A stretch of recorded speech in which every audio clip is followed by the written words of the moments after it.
We're in Guatemala City for a dramatic opening stage of the 2021 Hyundai Archery World Cup. Coming up on Compound Saturday, the top female archers go head-to-head in the battle for gold. And there's equal amounts of tension, drama and skill on show for the men.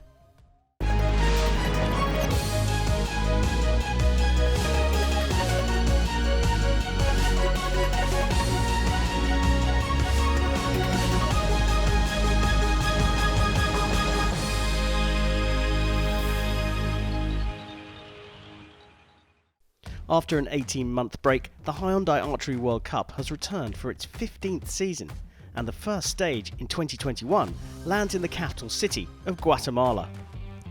A total of 158 archers from 25 countries are competing here in the heart of Latin America, and places at the World Cup final are up for grabs. The big names are back, and some fantastic competition lies ahead.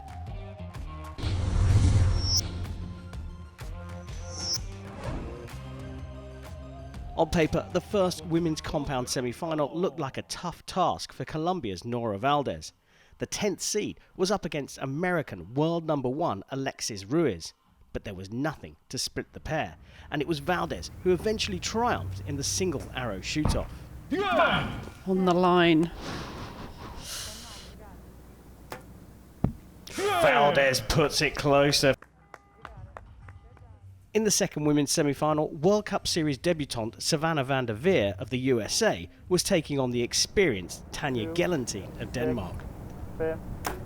Long hold, but that's a great shot. And a brilliant performance from Tanja Gelantine in the second semi-final, dropping just a single point. The bronze medal match was an all-American affair, and Savannah van der Veer came out on top with a win against compatriot and world number 1 Alexis Ruiz. Let's see what you're made of, Savannah van der Veer. Boom. That's what you're made of! An amazing bronze medal victory for her. We knew that the women's compound final would be between Nora Valdez of Colombia and Denmark's Tanja Gelantine. Here we go then, the women's compound gold medal match at the first stage of the 2021 Hyundai Archery World Cup. Reigning Pan-American champion Nora Valdez of Colombia is up against the experienced Tanja Gelantine of Denmark. Not the start she wanted. A little bit of a long hold, but she knows where she is with it. Get back in the groove. Exactly the same place, low left. Makes me wonder, have the conditions changed? Have they gone out on the practice range? Something different.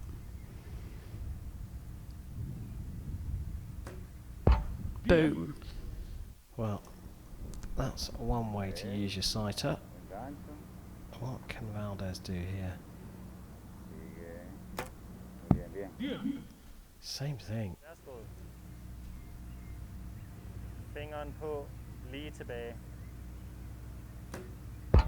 Well, she wasn't happy with that. You saw in her face a 28 for Gelantine. Opportunity, early though it is, for Nora Valdez.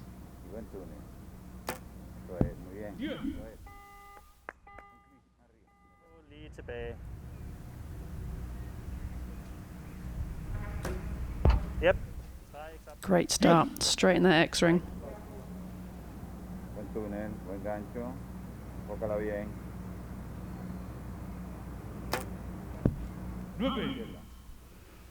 Opening up a tiny lead. All square.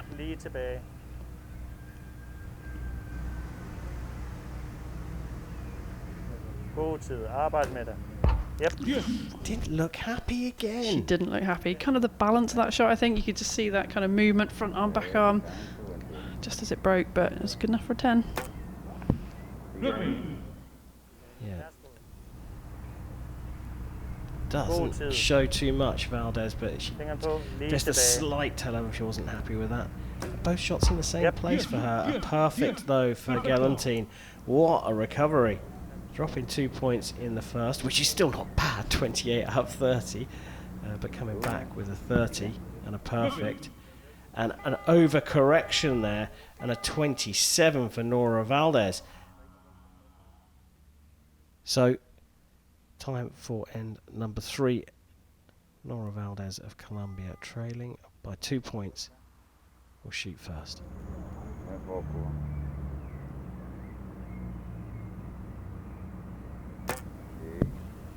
Really nice. Good timing shot.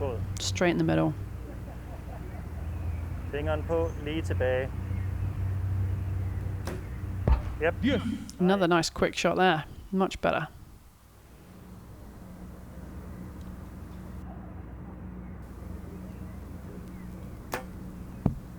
Oh, amazing.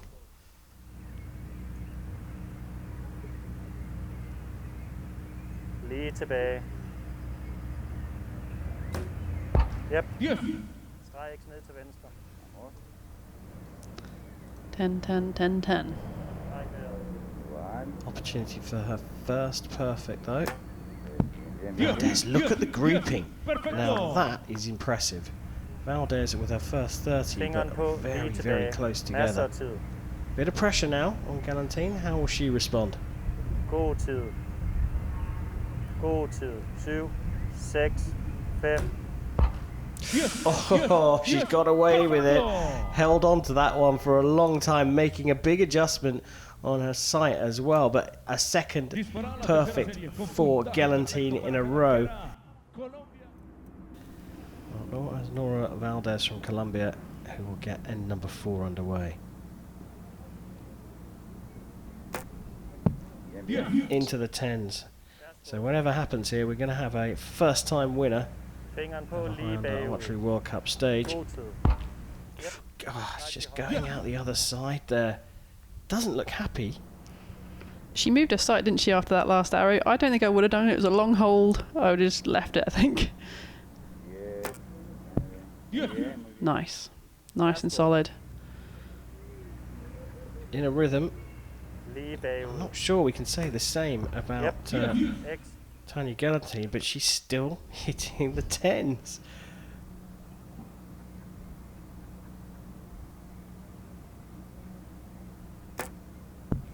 Yeah. Beautiful. Nice and solid. Good timing. There's more consistency. So when we talk about timing, it's the length of time between setting the shot up and it then breaking. And Nora's certainly had more consistency on that.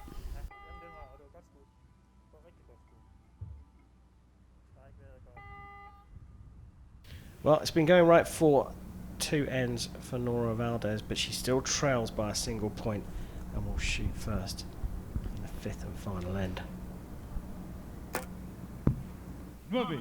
Big opportunity here for Galantine to close the door here. Masser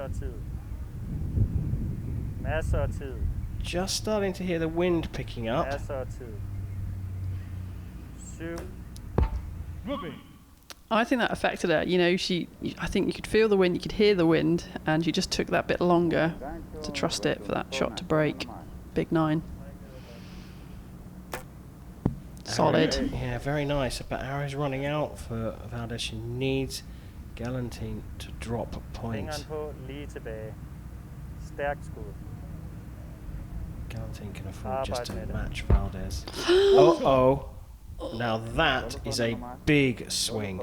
That is a big swing indeed. So now Valdez can put this out of reach with a 10. Oh, she's put it in the 9! Right, so Galantine here needs a 10 to draw things level.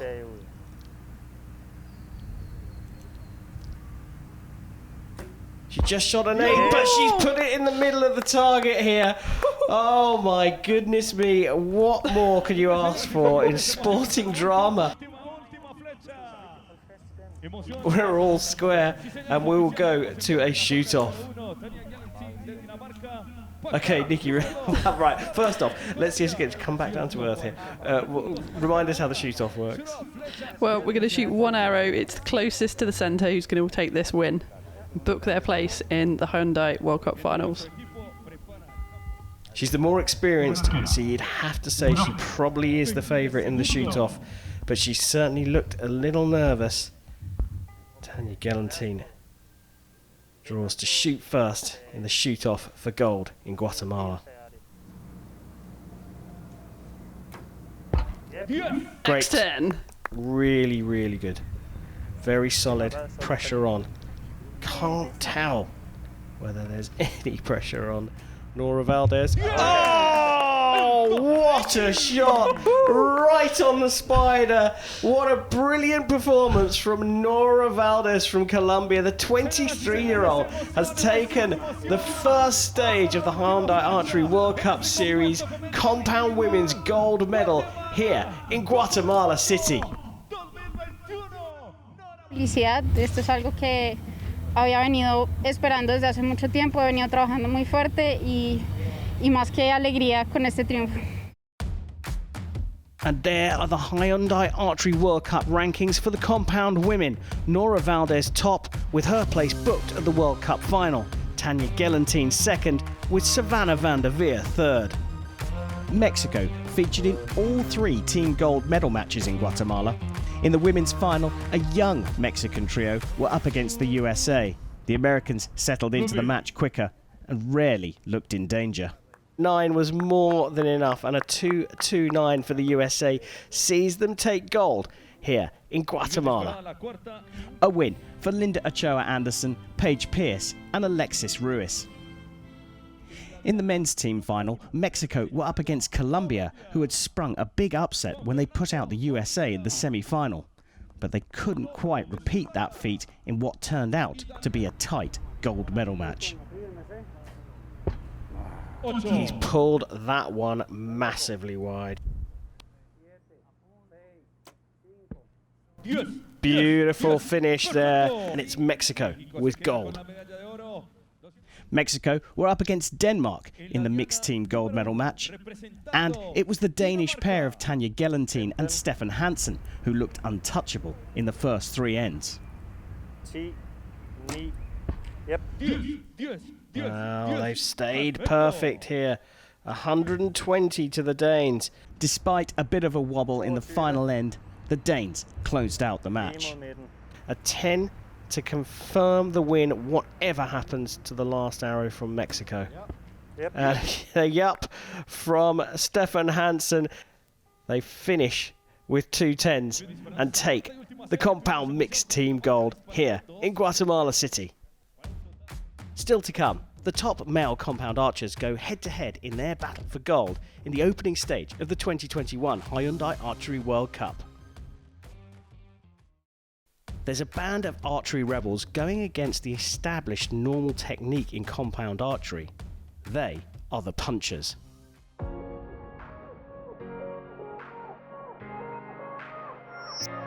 Punching is when you click the button to make the bow release. The worst thing you can do as an archer.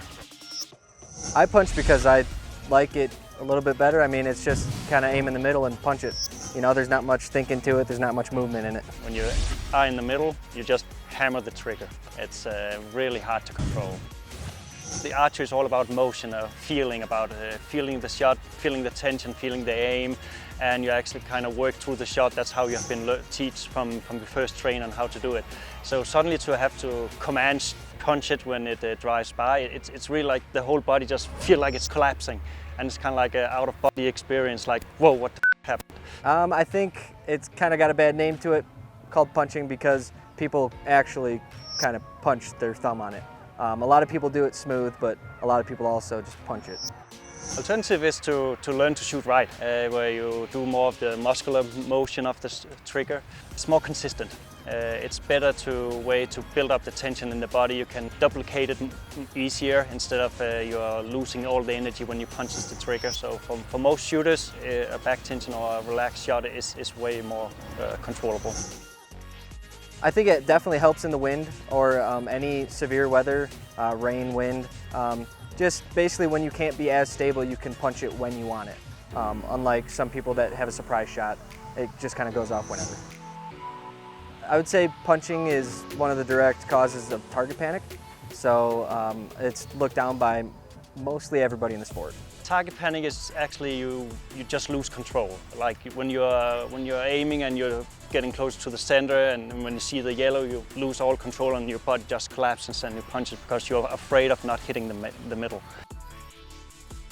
I would say I'm just mentally strong. I believe that if you can control it, you can be a lot more accurate. but it also could hurt you. I tried once and I was out of archery almost a year and a half with a target panic.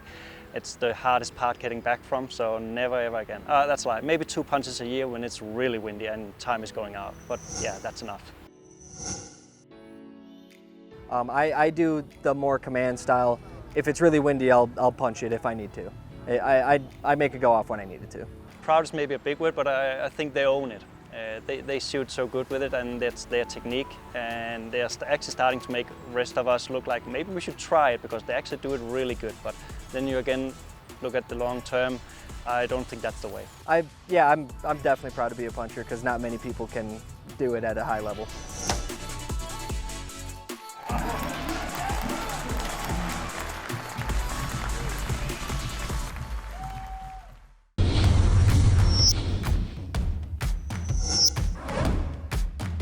In the first of the men's compound semi-finals at the opening stage of the 2021 Hyundai Archery World Cup, the least experienced of the final 4 archers, Slovakia's Joseph Bosanski, couldn't overcome world number 1 Braden Gelantine of the USA.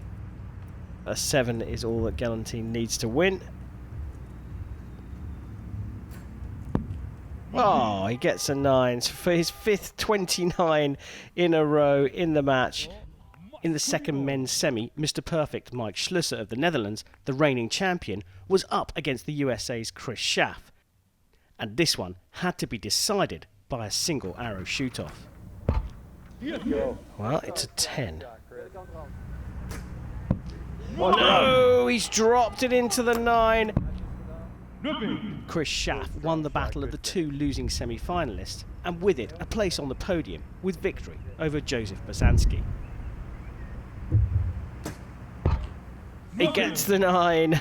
That's all he needed for the win. So what a men's compound final we had in prospect. The USA's Braden Gelantine taking on Mike Schlusser of the Netherlands. What more could you ask for on the return to archery than the world number 1 and the world number 2 going up against each other for the gold medal and an automatic ticket to this season finale, the Hyundai Archery World Cup finals at the end of the season. Mikey Schlusser from the Netherlands on target number 1 will shoot first to get our gold medal match underway.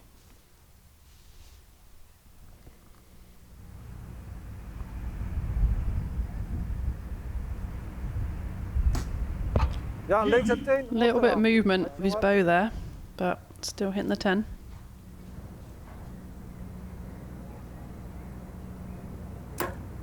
Yep. Yes. Good reply from Braden.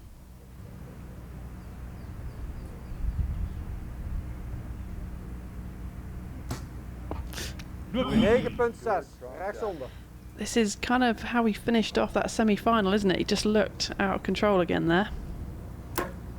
This could be an interesting match. It looked to me like Schlusser was trying to guide that arrow once it had left the bow. Yeah, once it's gone off and you can see that it wasn't aimed perfectly, you can like try and steer it. Sometimes you might get a bit on it, but most of the time it's just too fast to make a difference to it. But you can see their front arms kind of wildly moving to try and make a difference to it. Solid start from Braden Gelantine. It's not a bad start from Mikey Schlusser, but at this level, a perfect is, well, prerequisite really. 34 Gelantine leading Schlusser by a single point after the first end, and by crikey, they're shooting very fast. Yeah, they are. Sometimes, you know, that puts the pressure back on your opponent. It gives them less time to recover for the next shot, but I don't think these guys are playing a game. They're just shooting well-timed arrows that are going off quickly. Yeah. So does Braden Gelantine's process for his next arrow begin the minute he's shot the previous arrow? It looks to me like he begins his process almost immediately, whereas other archers on the shooting line will have some kind of break or reaction to an arrow. Let's see. You can tell me in a minute.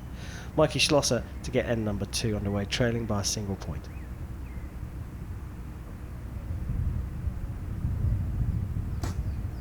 Jazeker. I mean, I think Braden, he actually does show quite a lot. You know, he reacts to his arrows, so I think he does have that kind of pause usually. But your process can start anywhere. It can start unloading the arrow, or it can be at full draw. It just seems to me that he just gets to drawing that. Look at grouping there. He just gets to drawing that next arrow just a little bit quicker than anyone else. Ah, so did you see that? He just used his mouth to turn his peep sight. It wasn't in line. He couldn't see. Yep. Still a 10. Wow. Well, I'd like to see that on a replay.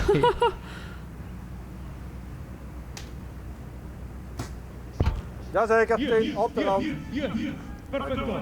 Well, perfect there for Mike Schlusser. His first of the match. Potentially could still be trailing by 1 though. Oh, big twitch there. Yeah, you see the change in balance, front, back arm, off it went. Mikey Schlosser will shoot first and get a really good look at his sight there as well. Jazeker, net geen X, That's rechtsonder. the result of being near perfect. A 10. How does Galantine recover from the 9 at the end of the last end? Yep. Ooh, didn't look too happy with that. Yeah, similar kind of movement, wasn't it? Unbalance.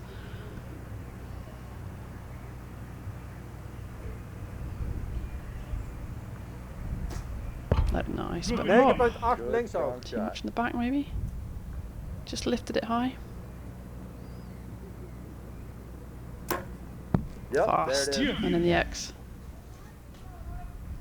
Right.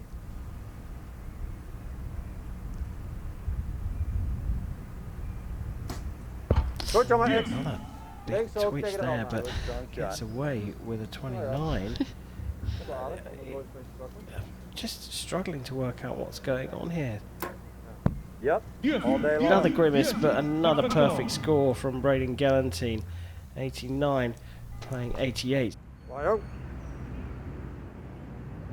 Mike Schlusser of the Netherlands, the world number 2, will shoot first in end number 4. Didn't look happy again. I mean, this is phenomenal. That you're watching. It's almost like a breakdown of Mikey Schlosser. It sounds really harsh, but we're so used to him just going 10, 10, 10, 10, 10. To see so many 9s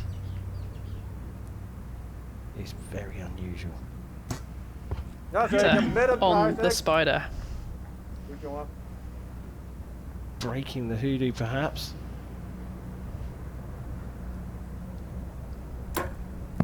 Bit of a longer hold there from Galantine. And another point opened. Still notionally leading by a point though, the American. And And that's a beautiful couple of shots from Mikey Schlosser, showing that he's still well in this. 10 required from Galantine to hold the lead. There it is. 10 it is. So still a single point lead for the American. The final 3 arrows, potentially, of the gold medal match.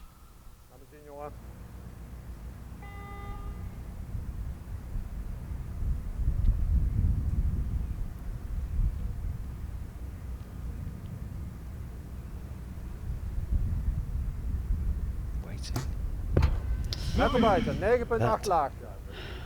Could be a problem. Can Galantine take advantage here? Already had a 1 point lead. That is now 2 points. Schlosser needs to put this in the centre of the target to put some kind of pressure on Galantine.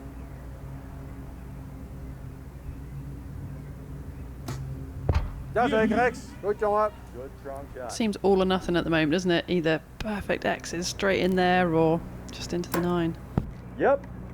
Show me another one. Good grouping. Good way to finish. Look at him loading the arrow for his final shot as well. Nothing more for Schloss to do other than put it into the 10. Yeah. Good strong shot. Another 29 to finish for him. A 138. So a 9 will take the Guatemala gold. And it's a 10. A beautiful way to finish. He really wanted that, and finally we're seeing some signs of joy from Braden Galantine. The world number 1 has taken the first Hyundai Archery World Cup Series stage here of 2021 in Guatemala City, and there is the smile finally. Brilliant performance from Braden Galantine. Anytime you come to the World Cup, the goal is to put the stars and stripes on the top of the podium, and I'm really proud that I was able to do that today. Anytime you're shooting against Mike, you need to bring your A game. So you're expecting perfection from him, and you need to bring it yourself. So I think we both shot at a pretty high level, and I was lucky to come out on top. Here is how the Hyundai Archery World Cup rankings look. Braden Galantine top, and he knows he'll be heading to the World Cup final later this year. Mike Schlusser second, and Chris Schaff of the USA third. Guatemala City has provided a wonderful opening stage at the 2021 Hyundai Archery World Cup. Nora Valdez and Braden Galantine secured compound gold medals and booked their places in the Hyundai Archery World Cup final later this year. Join us next time for Stage 2, which takes place in Lausanne, Switzerland.